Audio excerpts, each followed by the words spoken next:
Clinton. Morning.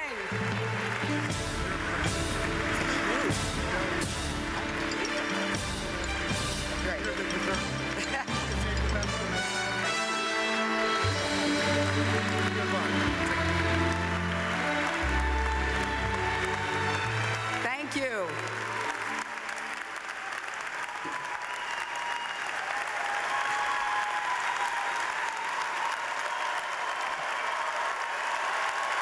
Thank you.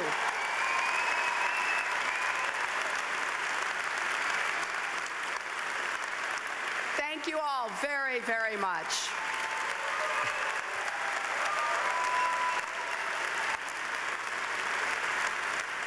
Thank you.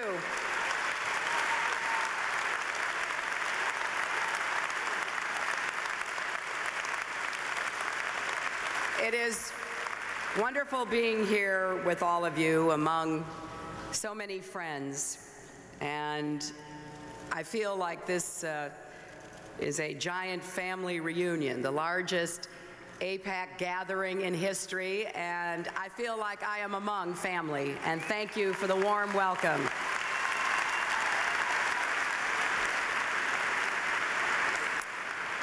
I want to thank my friend, Lonnie Kaplan, for his leadership and that introduction. I also want to thank Howard Friedman for his leadership as president and to congratulate David Victor on his election. And I want to commend Howard Corr, AIPAC's distinguished board of directors, and all of the AIPAC staff who work so hard every day, all year round. And I particularly want to acknowledge the many students in the audience from around the country, the future of AIPAC and the U.S.-Israel relationship.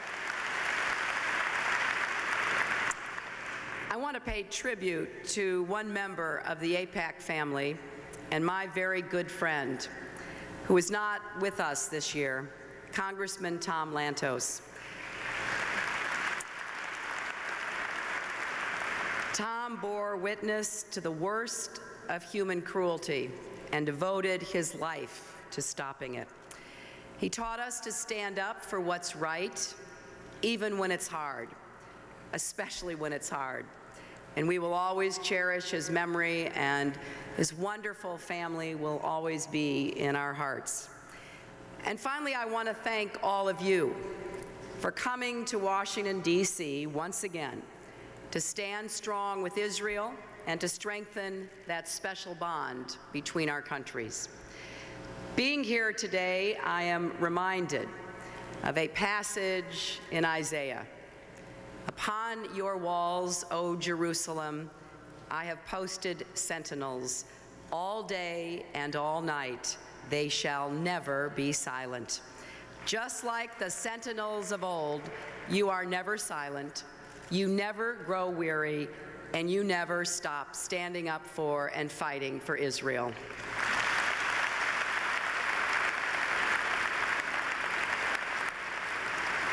Now, I know there are some who say you shouldn't be here, who say speaking up for a strong American-Israeli relationship is somehow at odds with America's interests.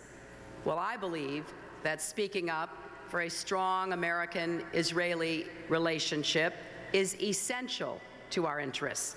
And I reject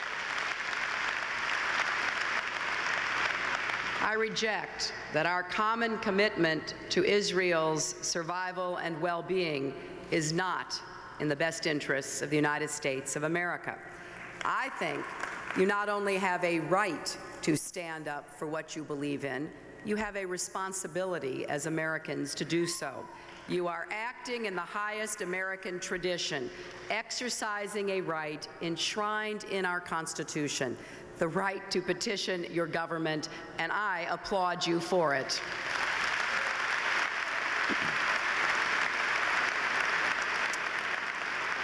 Of course, I am privileged to represent one of the largest Jewish constituencies in the world. Is there anyone from New York even here in this audience today?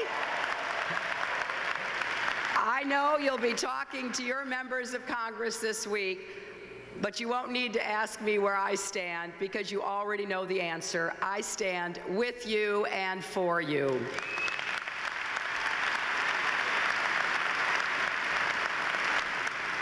The United States and Israel have an incredible bond as allies, friends, as partners.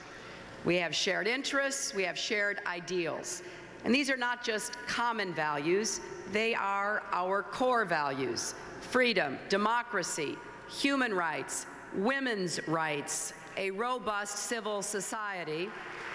And we stand with Israel because Israel demonstrates that democracy can flourish in the most difficult conditions, because its very existence is a stinging rebuke to hatred and the Holocaust. Because in defeating terror, Israel's cause is our cause. And because Israel's struggle is a struggle not just for the Jewish people, but for all people who want to live in peace and security under a democratically elected government.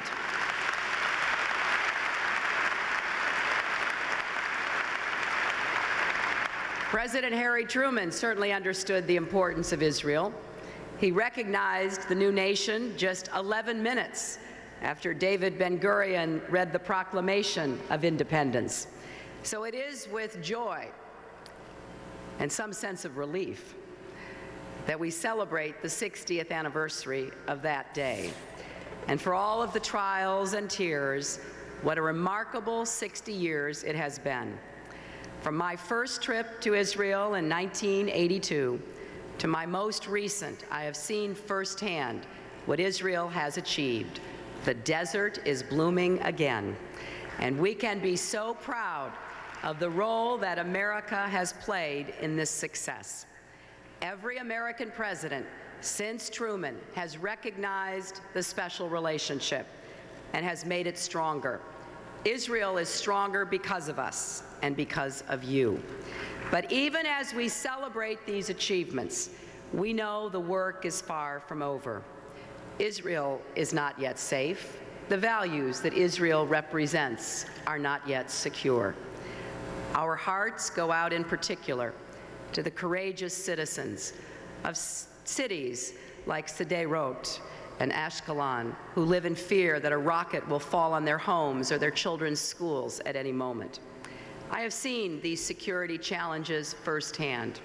In 2002, I went to the Sbarro Pizzeria with then-President Olmert, just a few weeks after that tragic suicide bombing there. I visited with victims of terrorism in the Hadassah Hospital. I've been to Gilo and seen the security fence protecting Israeli families from attacks in their own homes. And I've stood up and spoken out for their right to have that protective fence. And as a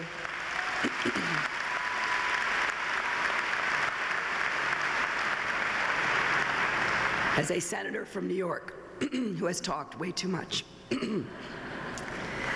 I've seen the tragic toll of terrorism on 9/11 here at home as well.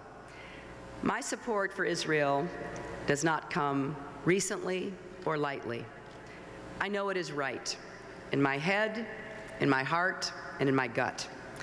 And that is exactly the commitment we need in our next president, a Democratic president, because the Democratic Party's strong commitment to the state of Israel since the days of Harry Truman endures today.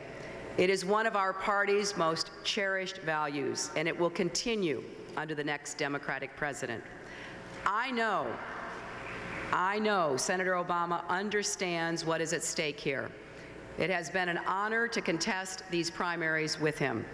It is an honor to call him my friend, and let me be very clear. I know that Senator Obama will be a good friend to Israel.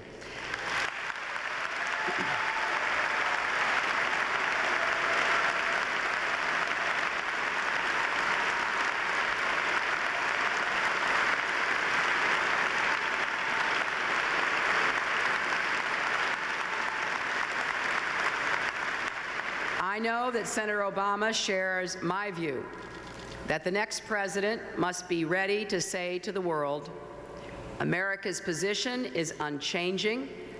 our resolve unyielding, our stance non-negotiable. The United States stands with Israel, now and forever.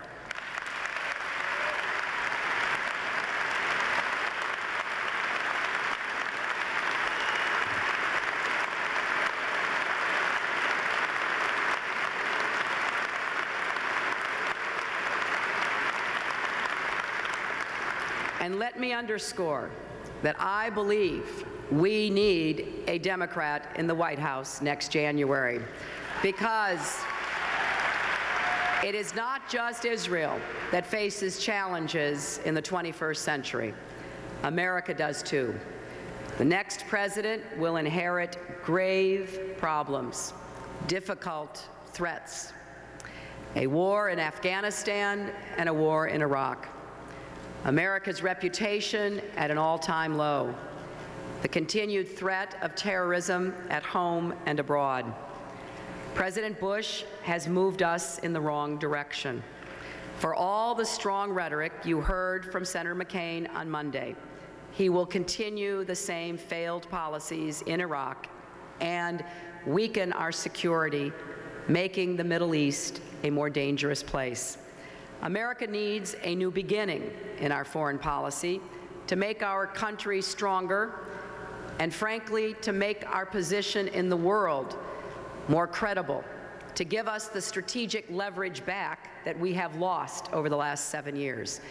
We cannot stand strongly with Israel if we are not strong at home and if we are not respected and considered strong and the leader of the world everywhere else.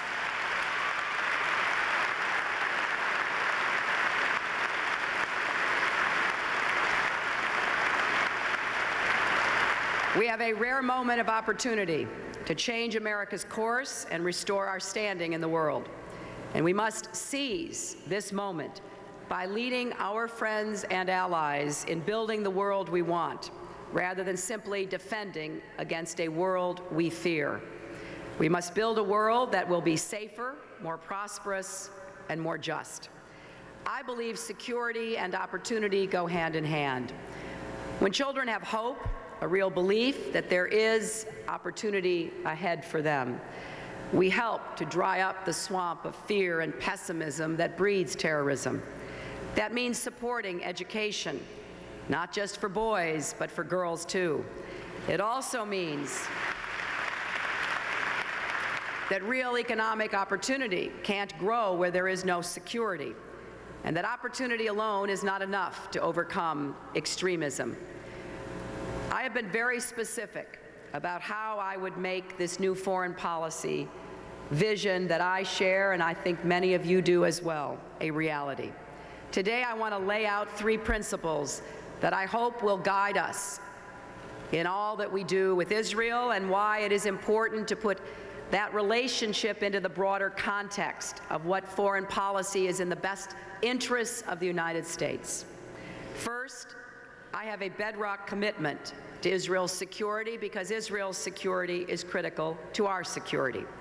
When Islamic extremists, including the leaders of nations, proclaim death to America, death to Israel, we understand that our 2 nations are fighting a shared threat.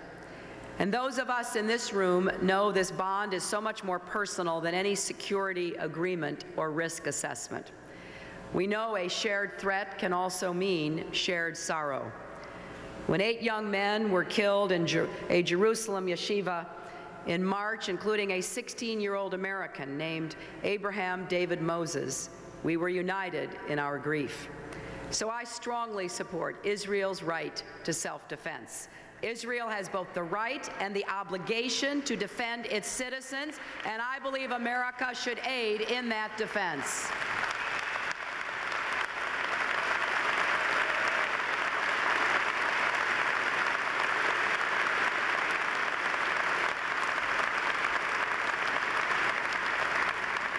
I am proud to support the $2.5 billion in security assistance for Israel in the foreign aid bill, and I am committed to making sure that Israel maintains a military edge to meet increasing threats. Part of our commitment to Israel's security is a commitment to the Israeli-Palestinian peace process. I'm deeply moved by the legacies of so many leaders who have sacrificed so much in the quest for peace, like my friend Yitzhak Rabin and the warrior Ariel Sharon, who is in our thoughts and prayers.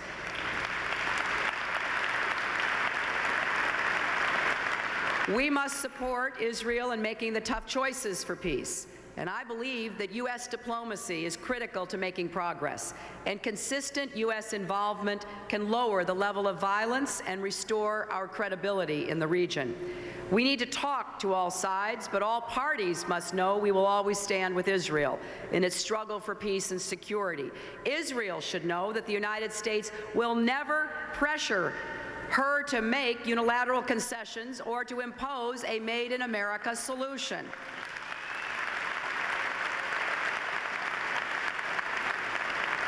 Palestinians will need to do their part by renouncing violence and teaching their children the ways of peace and tolerance.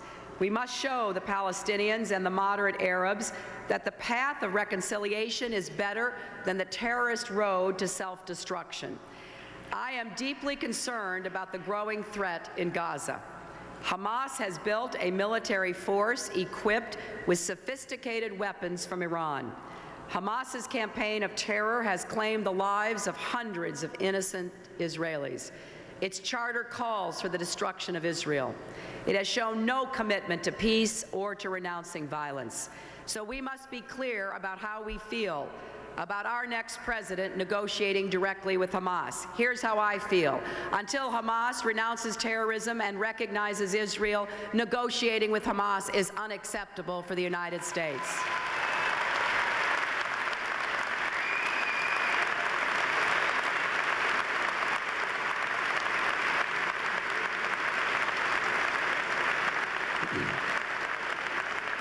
And we must continue to demand a return of the Israeli soldiers captured by Hamas and by Hezbollah.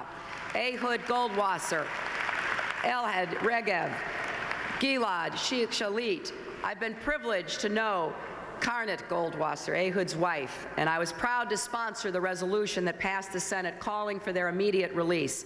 I will not stop fighting and pressing for these soldiers to come home until they finally are safely home with the families that are waiting for them.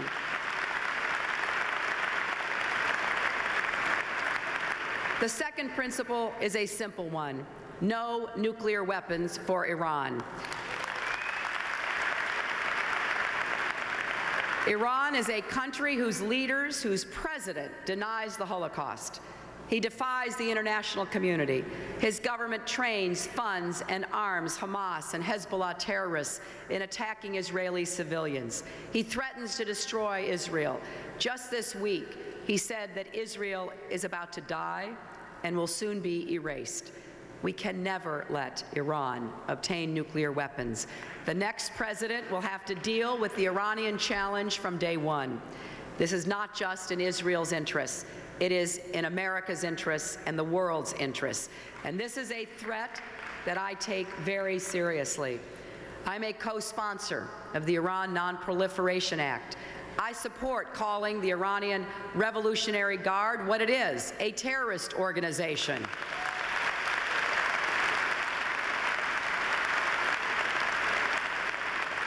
I have also said that should Iran ever contemplate using nuclear weapons against Israel, they must understand what the consequences will be to them. But we must do everything in our power to prevent such an unthinkable day from ever happening. And the best way to do that is to stop Iran from getting nuclear weapons in the first place.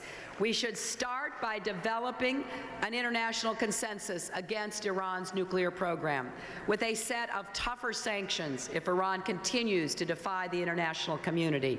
We should also work with Israel and moderate Arab neighbors to roll back Iran's influence in that region. If the Iranian government wants to become a responsible member of the international community, we would wholeheartedly welcome that change. But Iran simply cannot be allowed to continue its current behavior. And I wish to underscore, I believe that we are further behind in constraining Iran today because of the failed policies of President Bush than we would have been had we taken a much more aggressive engagement course earlier. That is why it is imperative that we get both tough and smart about dealing with Iran before it is too late. Now, my third principle is standing up against hatred and anti-Semitism wherever it is found. And it is not only Israelis and Jews who need to be speaking out against anti-Semitism, it is every fair-thinking person who understands that it directly affects you as well.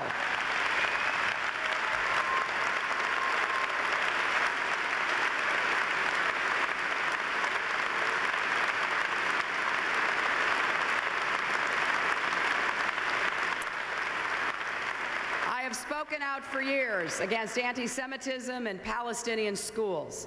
I am appalled, still today, that Palestinian textbooks reject Israel's right to exist and describe Israel's founding as a catastrophe that is unprecedented in history. That is not education, it is indoctrination. We also know that the Saudis have textbooks describing Jews as wicked, and we were all revolted when Iran's president held a conference to deny the Holocaust. But our vigilance against anti-Semitism must go beyond the Middle East. It must receive no quarter anywhere in the world. The next president will face a test of resolve on this issue at the 2009 Durban Conference, also called Durban II. I will never forget how the world's first conference against racism became a mockery of itself when it descended into anti-Semitism and hatred. The debacle at Durban must never be repeated. We should take very strong action to ensure anti-Semitism is kept off the agenda at Durban II, and if those efforts fail, I believe the United States should boycott that conference.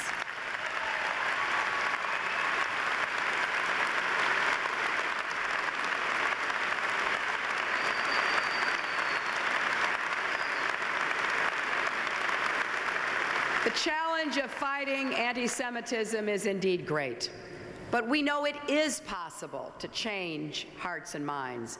We saw it recently when Magen David Adom was finally included in the International Red Cross after years of being singled out for being Israeli.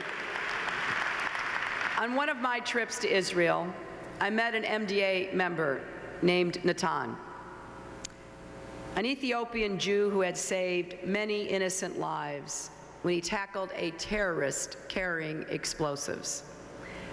It was a miracle that Natan had survived. His valor was extraordinary, and it was just what you would expect from a member of the MDA. That's why I was so proud to take up the MDA's cause, sponsoring legislation and speaking out. And I was very pleased, as all of us were, when the International Red Cross righted this historic wrong.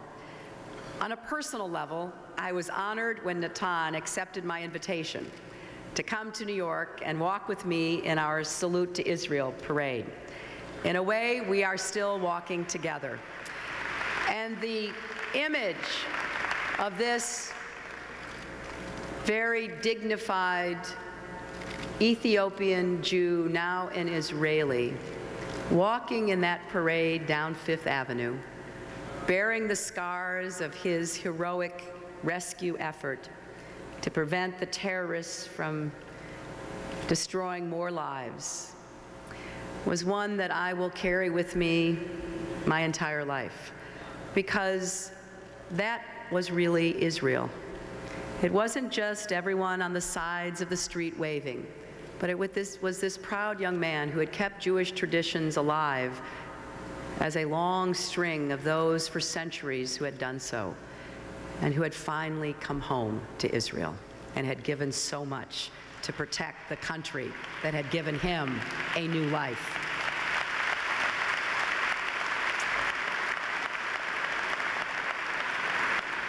So while it can be easy to be discouraged when we look at the challenges ahead, we can never lose our resolve and never give up hope. What gives me not just hope, but the underlying reality that can be delivered by those who work together is that the power of the values we share with Israel are such an unshakable and unbreakable bond. And the difference that America can make is so critical. Let me leave you with just this glimpse of why America matters and why AIPAC matters. In her memoir, one of my personal heroines, Golda Meir, wrote about the wonderful moment 60 years ago when Israel joined the family of nations and America stood at her side. Here's what she wrote. A few minutes after midnight, my phone rang. It had been ringing all evening, and as I ran to answer it, I wondered what bad news I would hear now. Doesn't that sound familiar? But the voice at the other end of the phone sounded jubilant. Golda, are you listening? Truman has recognized us. I can't remember what I said or did, but I remember how I felt. It was like a miracle, and I was filled with joy and relief. That was the decision that one American president made, to be there for Israel at a time of need. That is the decision that the next president must be ready to make as well. To the members of AIPAC, just know your cause is just, your voice is strong, Washington and the world is listening, so go forth and speak up for what you know is right. Thank you. God bless you. God bless Israel. And God bless America. Thank you all very much. Again, Senator Hillary Clinton continuing her pledge to support Israel at this AIPAC conference. Her remarks following Senator Barack Obama, whom she briefly referred to at the top of her speech. We'll play that moment for you now.